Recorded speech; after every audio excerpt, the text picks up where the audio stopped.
Seja bem-vindo a mais um Oba Convida, nosso programa de bate-papo, conteúdo com clientes e prospects para falar de assuntos relevantes da área de facilities. Hoje eu estou aqui para falar sobre transformação de empresas grandes em novidades, em mudança rápida, recebendo um grande amigo, cliente e muito parceiro nosso, Renato Fonseca. Seja muito bem-vindo, obrigado por aceitar o nosso convite. Espero que a gente consiga fazer um papo de conteúdo, um papo descontraído. E, bom, se você quiser começar se apresentando para as pessoas, fique à vontade e vamos nessa. Obrigado, Fê. Primeiro, um prazer estar aqui com vocês. Fico muito agradecido pelo convite. Eu sou o Renato Fonseca, estou na área de facilities há pouco mais de 16 anos. Ao longo da minha carreira... Tem só um pouquinho de tempo, né? 16 só um pouquinho, anos, bem tranquilo. Ontem, praticamente. A gente já entrega a idade, né? Passei por várias frentes, né? Comecei minha carreira como analista, obviamente. Hoje eu estou como coordenador de Facilities, Segurança do Trabalho e Meio Ambiente na Cielo. Ao longo desse período passei por grandes companhias e estive à frente de várias frentes de Facilities, né? Então, parte de viagem, segurança patrimonial, executiva... a parte de frota, fretado, que é um escopo de facilities bem amplo, né? Bem amplo. Já atuei na área de compras também. Algumas companhias, a área de facilities está abaixo de uma vice-presidência de RH, em algumas companhias abaixo da vice-presidência de finanças, mas sempre a gente com um olhar de experiência do colaborador e não deixando de lado a eficiência, porque ela é importante para a companhia se manter em pé.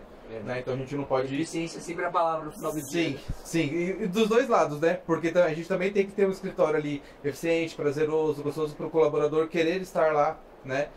Que ele consiga e tenha uma experiência agradável, que seja produtivo para ele, que a gente consiga criar um ambiente colaborativo. Então a gente precisa, de que forma que a gente cria tudo isso, mas sem perder de vista a linha financeira. Né? Eficiência no bottom line é o que a empresa busca, e as áreas de negócio nem devem te pressionar por eficiência, né? Quase você nada. nem deve ser cobrado sobre o custo, né? Não, quase nada. É um tema bem tranquilo para você, imagina. Tranquilo. E eu digo assim, que na minha área a gente cuida desde o pãozinho que a gente serve no café da manhã a grandes linhas, né? Então às vezes a gente faz iniciativas do tipo, olha, vou olhar para os pães que sobraram hoje. Putz, a gente está falando de 20 pães que sobraram hoje no café da manhã. Putz, um pão é R$1. A gente está falando de R$20. Mas de 20, 50, a gente chega na casa dos milhões, que é quanto a gente acaba gerenciando de um budget anual.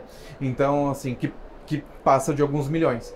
Então, se a gente não tiver olhar para os detalhes, micro, né? E a nossa operação exige muito disso, para todos os níveis, né? Tanto olhar para o micro, para o macro, a gente tem que estar muito antenado com isso. E ser muito disruptivo. Acho que o grande segredo da área de facilities é você não estar inconformado o tempo inteiro. Não dá pra você estar naquele, isso sempre, né, a síndrome de Gabriela, isso sempre foi assim, né? Não dá. A gente tem que estar sempre buscando por inovação. Acho que um encontro como esse que está acontecendo aqui na Infra, a gente poder vir, conhecer os players, ver o que tem de novidade. Acho que um profissional de facilities, um profissional de compras que compra para facilities, precisa estar nessa troca o tempo inteiro. Todo, né, cara? E é engraçado isso porque não existe rotina no Facilities. Né? Não, nenhuma. Eu brinco com o meu time que assim, né? a gente nunca sabe o que é que nos espera no dia seguinte. Obviamente que a gente sabe que tem que chegar de manhã e tem que estar a recepção funcionando, a portaria, a segurança, tem que ter o café, mas e o resto? Né? A gente sabe o que é o básico do BAU da nossa área para ela funcionar. Todo o restante, então assim, o nosso colaborador que está em viagem, se ele vai conseguir chegar e vai ter o voo, se o voo vai ser cancelado, se a hospedagem vai estar ok, se o carro vai estar tudo certo, se vai precisar de uma revisão no meio do caminho. Então, todos os dias é uma emoção, mas acho que é isso que pelo menos me move. Né? Eu sou um cara de formação de marketing, não tenho formação em engenharia nem arquitetura. No meio da minha carreira eu decidi que eu precisava mudar completamente de respirar outros ares, acabei caindo em facilities e foi onde eu me encontrei. Então acho que eu tenho um divisor de águas profissional e acho que o que me move muito é isso. E o time que está comigo hoje e os que já passaram, assim, acho que a gente se conectou muito por ter muito essa vibe de buscar coisa diferente, de estar sempre inconformado, sabe, de não ter a mesmice. Eu acho que isso me conecta muito. Sim. E acho que o Oba é um, né, acho que aqui é um grande case para que a gente vai poder falar. Muito bacana, muito bacana. E assim, bom, tem bastante experiência, 16 anos. Sim. E aí, o Facilities, o teu escopo é muito grande, né? Quando a gente fala de gestão de frota, já passou por gestão de viagens, o escritório headquarter, filiais. Sim. Cara, é um escopo muito amplo, né? Se você parar para pensar. Sim. Aí o pessoal da nossa audiência deve estar pensando, esse cara tem um time de 25 pessoas. Quantas pessoas você tem no time? Em Facilities, somos comigo 7, né? Então eu tenho 6 pessoas em Facilities, 5 pessoas em segurança do trabalho e 1,5 part-time em meio ambiente. Olha isso. Então a gente tem que ser eficiente em todas as frentes. Até nisso, né? Mas assim, e é sem abrir mão de qualidade, né? Eu acho que é buscar, num momento que a gente fala muito de IA, o que a gente consegue automatizar de processos, o que não faz sentido mais a gente fazer, né? Porque às vezes a gente é pegado também algumas atividades que não faz mais sentido a gente fazer, né? Às vezes a gente faz o controle do controle do controle, né? Então, assim, putz, faz a apresentação da apresentação para apresentar um número que talvez você fosse num papel de pão, né? Falando assim de uma forma mais grotesca, mas talvez se fosse uma planilhinha ali de Excel, apresenta para o seu gerente executivo, resolve, talvez não precisa enfeitar tanto, né? O pavão para você poder dar velocidade, celeridade com aquele projeto para te trazer o saving ou a experiência diferenciada que você quer entregar para o seu colaborador. Então, acho que essa celeridade a área de Facilities precisa, e acho que as empresas que surfam esse pensamento e surfam essa celeridade é quem entrega diferente. Muito bom, muito bom. E assim, nosso primeiro grande projeto, assim, com o maior orgulho de participar, são 2 grandes projetos. Falando do primeiro, assim, a gente conseguiu tirar 16 filiais e conseguir alocar em pacote flexível 85% dos seus colaboradores. E aí é um desafio, né? Você disruptar, trazer um modelo novo para uma empresa muito grande. Sim. Como é que foi isso, assim? Quais foram os objetivos? Quais foram os resultados dessa transformação? Como é que foi a parte de mentalidade das pessoas, você conseguir comprovar e falar assim, não, cara, esse modelo não funciona pra gente, deixa eu te apresentar um modelo que funciona. Como é que foi a linha racional do tempo e aprovar um negócio que não é trivial, uma empresa muito grande, é disruptivo. Então, Sim. Conta um pouco pra gente dessa história e o que isso deu de resultado pra consultoria, por favor. Sim. Quando a gente iniciou esse projeto, estavam comigo o Sauro e a Raquel, que são meus analistas, né? E a gente falando como que a gente poderia entregar flexibilidade, mobilidade para o time do comercial, porque a gente tem quase 3.000 pessoas, pouco mais de 3.000 pessoas nível Brasil, atuando nas praças, prospectando os nossos clientes ou dando atendimento a eles, e de que forma que a gente conseguiria entregar para eles lá na ponta a mesma experiência da pessoa que está na matriz, né? A mesma experiência em relação a escritório, a um ambiente de sala de reunião, porque obviamente a gente tendo 16 filiais, a gente entrega a experiência do escritório para quem estava perto da filial. Perfeito. E a gente tem Você está muito pulverizado, né? Perfeito. E a gente tinha 16 filiais nas grandes capitais e nem em todas as grandes capitais. Então, quando a gente olhou para o Oba e olhou para esse projeto, inicialmente, ainda antes de definir que seria o Oba, era de que forma que a gente poderia entregar essa capilaridade de escritórios, e aí foi onde a gente acabou optando por vocês, que era onde tinha muitos escritórios parceiros já homologados. Houve uma parceria muito grande do Oba de querer fazer um processo de governança, de até o nosso colaborador trazer, né? Lá na cidade de Juiz de Fora você tem o escritório A homologado, mas tem o ABCD que não tá. E aí vocês tentarem fazer esse processo de homologação. Então eu lembro que vocês me apresentaram números de tipo, olha, tínhamos tanto e tantos foram homologados a pedido de vocês. E aí entregar essa flexibilidade para o nosso colaborador foi o principal, né? Por quê? O time do comercial às vezes tem que fazer uma reunião de estratégia, né? Um ponto de partida, o que vamos atacar hoje ou o que vamos atacar na semana, e às vezes essa reunião acontecia num café, acontecia em ambientes dos mais disruptivos, comercial, sendo comercial, né? Quem eu já fui comercial um dia, a gente sempre dá nosso jeito de poder fazer a estratégia e o alinhamento acontecer. Só que o ideal era que fosse num ambiente corporativo, até porque eventualmente vai tratar de assuntos sigilosos. Então, o ambiente dos espaços compartilhados ali, das salas de reunião, foram muito atrativos para a gente. Então, tudo isso começou com um foco em flexibilidade, mobilidade, dar um ambiente de trabalho melhor, por mais que seja temporário o tempo do nosso colaborador da comercial dentro do espaço do coworking, mas que quando ele estivesse ali dentro, ele tivesse a mesma experiência ou muito próximo do funcionário que está na matriz.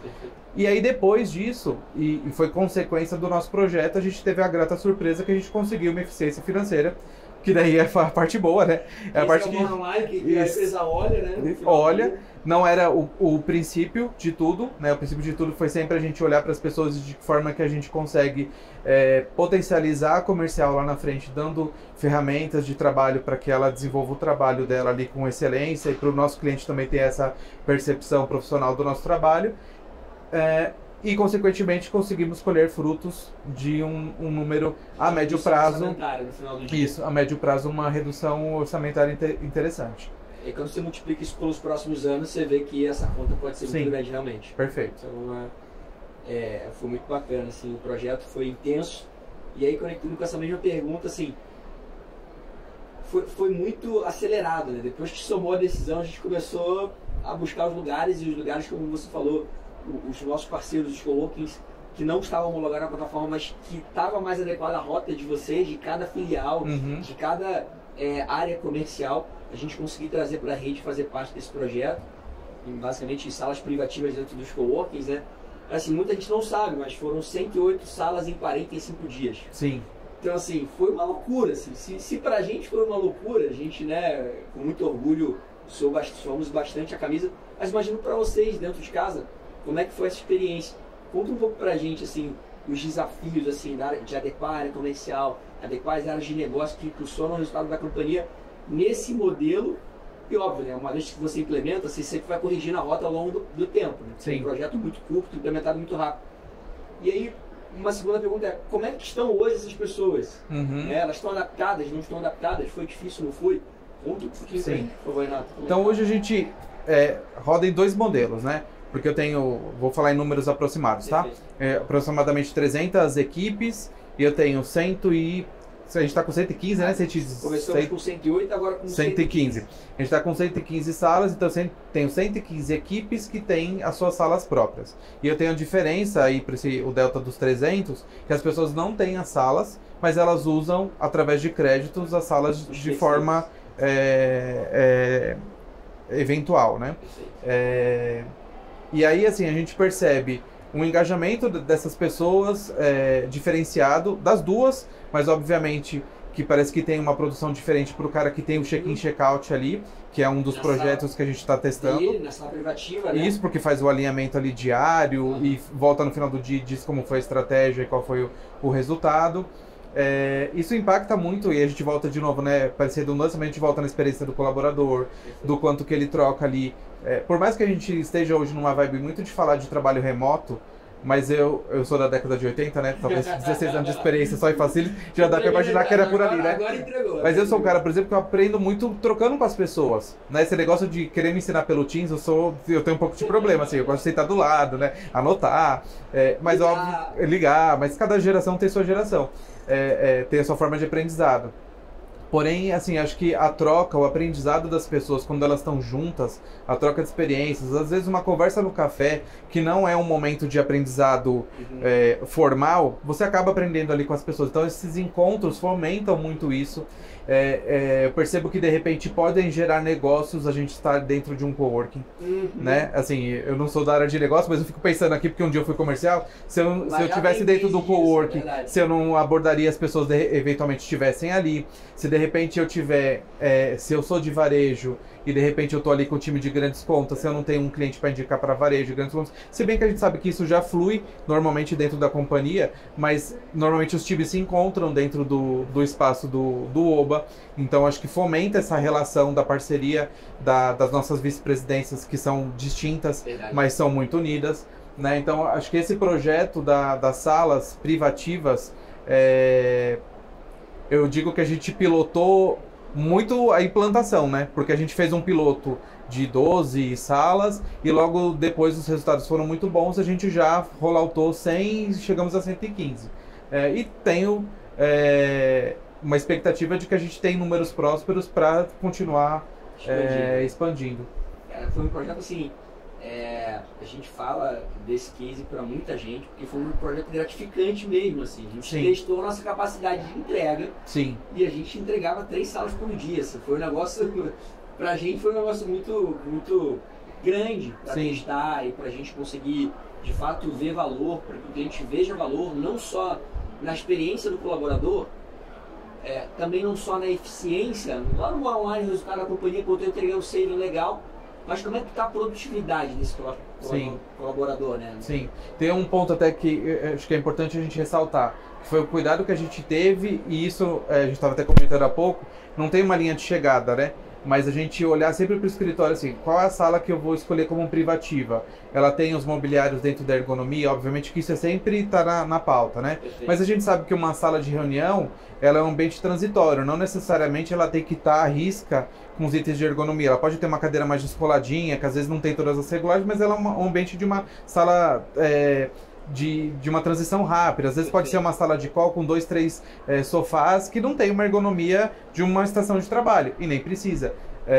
Agora, quando se torna uma sala fixa, então a gente teve um trabalho muito junto de vocês de validar esses ambientes, de olhar, o time de segurança do trabalho tem feito e vai estar cada vez mais próximo do time do OBA, justamente para a gente olhar esse tipo de coisa. A parte de documentação, isso é inegociável, Padrão, né? A gente olha sempre, se não tiver toda a documentação de alvarás e tudo mais, a gente nem entra. Nem segue. Mas a gente tem olhado muito para esse viés e vai olhar cada vez mais, com visitas em loco, nos espaços, enfim, para a gente ter certeza de que a gente está entregando ali a mesma experiência, e aí voltado para a ergonomia, segurança do trabalho, a parte de iluminação, se os looks estão adequados, questão de ar-condicionado, toda a parte regulamentadora aí, né? de NRs do trabalho. Perfeito.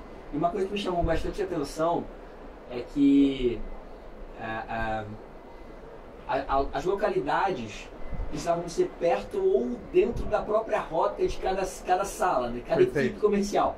Esse cara tem que ser um raio aqui super pequeno desse local. Então, tipo, vamos encontrar um escritório flexível, uma sala que seja dentro da rota. Sim. Porque se não for na rota, como a galera faz a rota, tipo assim, batendo de porta em porta, é um negócio muito personalizado, não funcionaria. Sim. Então foi bem desafiador, assim, conseguir achar dentro da localidade, do raio, dentro das normas, com uma segurança muito clara, não só a segurança do trabalho, mas a segurança mesmo das pessoas, né? Sim. Mesmo que seja para check-in, check-out, como é que era feito essa busca. Então foi um desafio muito grande, mas essa parte da rota me chamou a atenção, assim, até como vocês calibravam isso, a necessidade. Sim.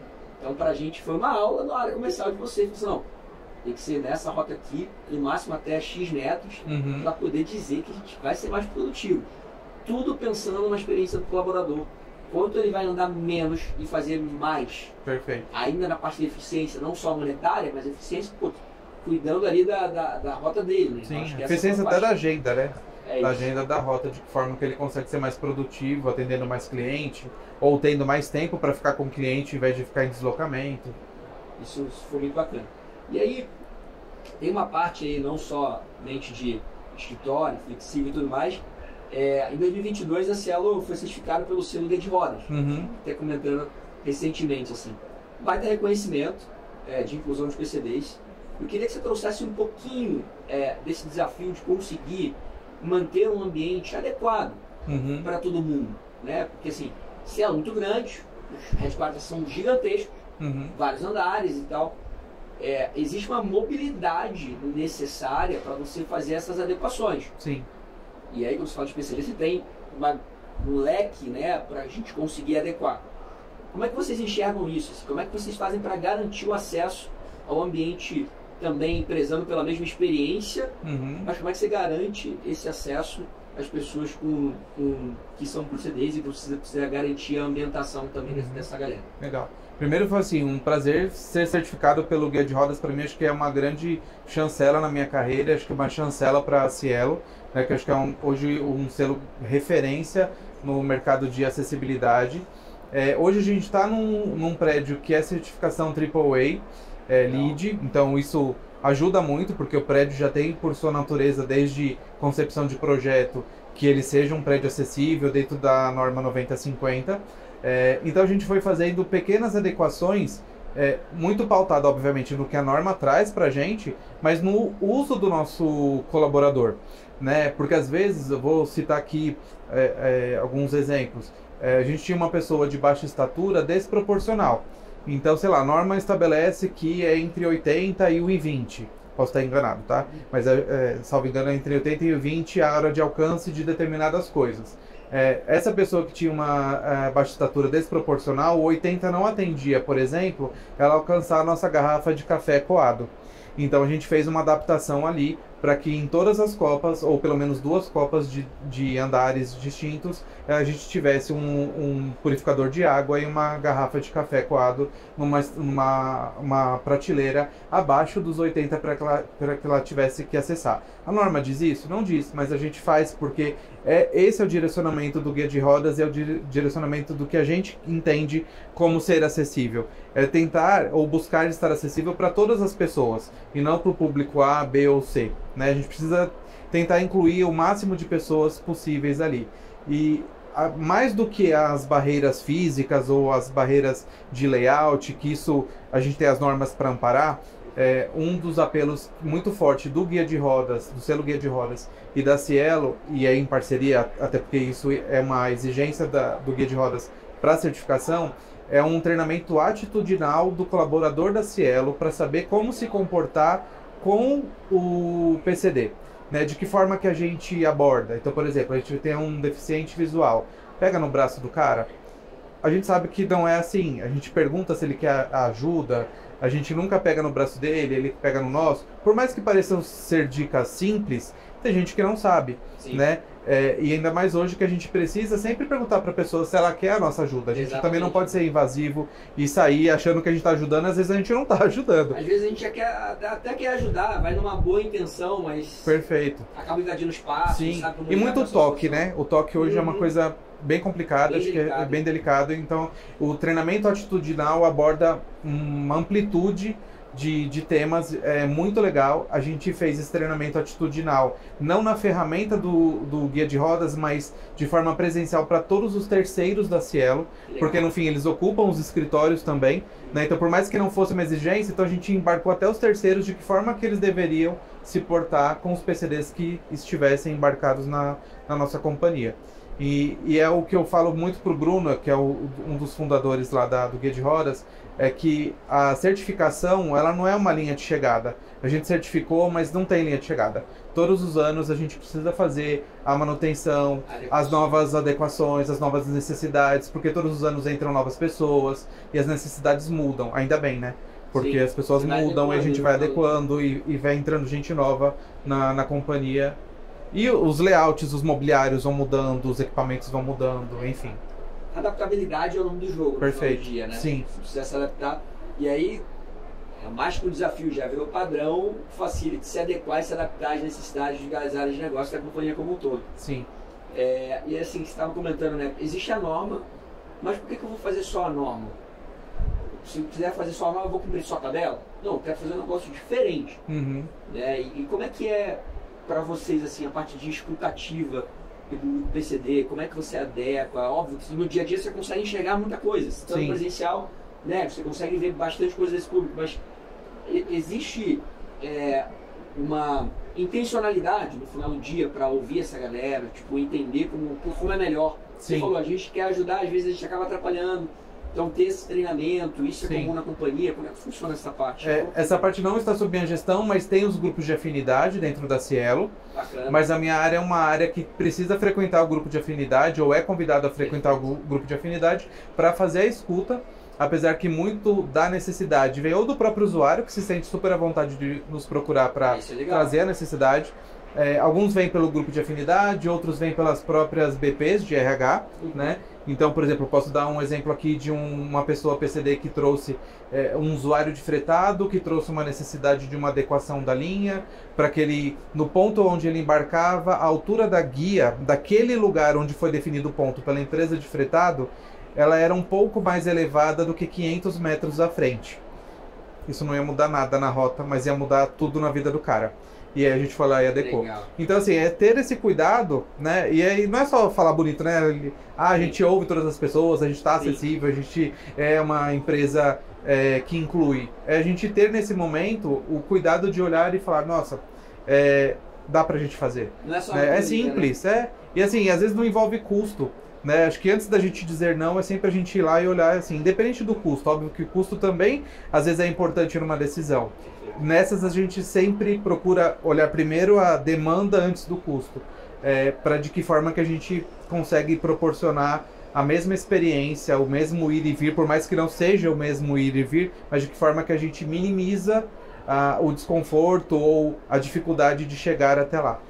Muito bom, assim. É menos o planejamento e menos a teoria. Sim. E muito mais a prática no dia a dia. Perfeito. Esse é um bom case na prática, né? Que você falou da adequação simples, mas que faz muita diferença na vida da pessoa. Perfeito.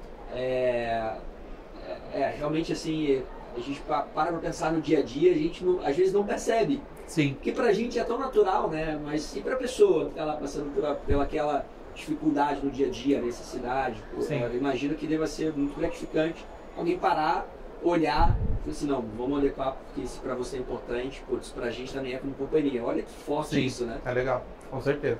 E pra mim, assim, eu falo com muito orgulho de todas essas coisas que a gente tá falando aqui, todas essas iniciativas, essas frentes, porque, assim, é muito do cuidado que eu procuro ter, do cuidado que a empresa tem, mas que eu tento disseminar na minha equipe, nos meus pares, porque acho que a gente tem que ter isso. A gente nunca sabe se a gente vai estar nessa situação amanhã.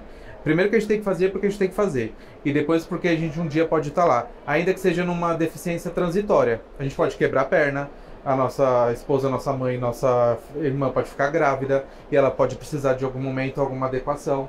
Né? Então a gente precisa pensar no outro, porque um dia também a gente pode estar no papel, né, do outro. Lugar, naquele lugar, exatamente.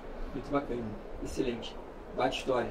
E assim, a gente obviamente no meio de pagamentos eletrônicos e tecnologia, a gente sabe que existe muitos desafios além do negócio e cresce, mas cresce muito, né?